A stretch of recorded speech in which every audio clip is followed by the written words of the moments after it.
mengapa negara dengan anggaran, otoritas, dan perangkat lengkap justru kalah terlihat dibanding inisiatif masyarakat sipil. Lucunya negeri ini, setiap kali seorang pejabat dikritik karena kinerjanya berantakan, yang dibenahi bukan kerjanya, tapi narasinya. Hutan rusak, lahan habis, deforestasi ratusan ribu hektar tiap tahun. Itu bukan kata saya, itu data resmi. Itu laporan lembaga independen. Tapi yang dibalas apa?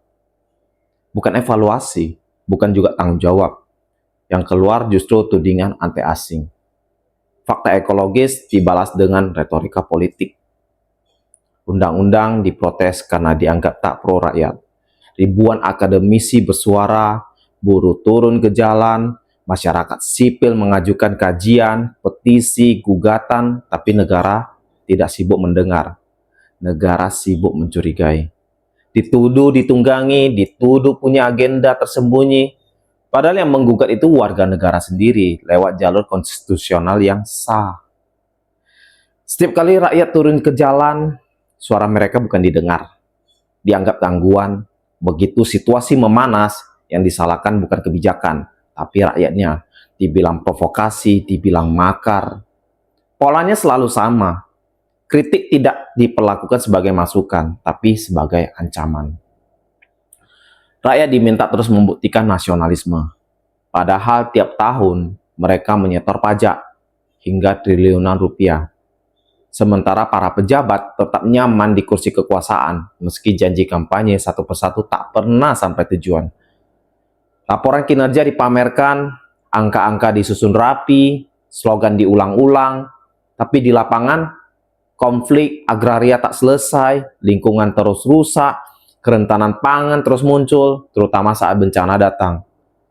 Lihat saja respon pemerintah terhadap bencana di Sumatera belakangan ini. Pejabat bicara persentase listrik menyala, pemimpin bicara situasi mulai membaik, tapi warga di lapangan bicara hal lain. Soal makanan yang sulit didapat, logistik yang terlambat, bantuan dasar yang tak kunjung datang. Di lapangan yang benar-benar bergerak, justru warga membantu warga. Komunitas sosial, relawan, figur publik dengan sumber daya yang terbatas. Mereka mengisi ruang kosong yang seharusnya diisi negara. Ini bukan soal siapa yang layak mendapat sorotan.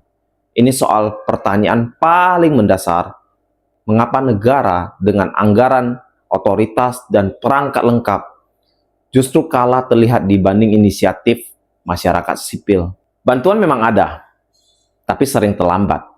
Koordinasinya lemah, komunikasinya minim, dan akhirnya kehadiran negara terasa jauh di saat rakyat paling membutuhkannya. Ironisnya, semakin keras kritik disuarakan, semakin jauh pembahasan dari pokok masalah.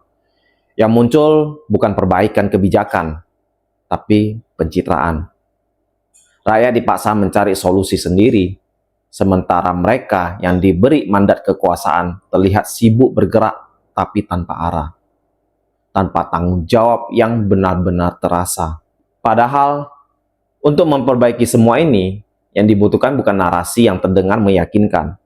Yang dibutuhkan adalah komunikasi yang jujur, data yang bisa diverifikasi, dan tindakan nyata di lapangan.